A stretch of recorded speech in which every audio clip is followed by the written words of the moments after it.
Voici un petit calcul de limite vraiment très intéressant avec une technique à absolument connaître. Du coup, ici, on a la limite de racine carrée de x moins 1 sur x moins 1 quand x y tend vers 1. Et déjà ici, il faut reconnaître qu'on a bien une forme indéterminée puisque si je remplace x par 1, on a 1 moins 1 qui vaut 0 et on a la même chose au dénominateur. Et forcément, 0 divisé par 0, ici, c'est une forme indéterminée. Et donc, qu'est-ce qu'il faut faire là? Eh bien, étant donné qu'on a une fraction avec une racine carrée, même une soustraction, il faut penser à multiplier par le conjugué, la racine carrée de x moins 1. Et qu'est-ce que c'est le conjugué? Eh bien, c'est tout simplement ici, du coup, racine carrée de x moins 1 que je vais multiplier par racine carrée de x toujours, mais cette fois-ci plus 1.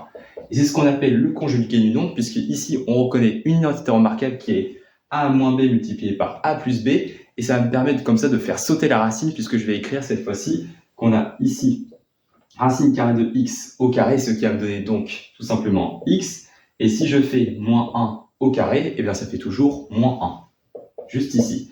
Et là forcément maintenant si je réécris la limite, je vais donc avoir x moins 1 sur toujours x moins 1, mais étant donné que j'ai multiplié par racine carrée de x plus 1, ben je vais bien sûr du coup le rajouter ici, racine carrée de x plus 1.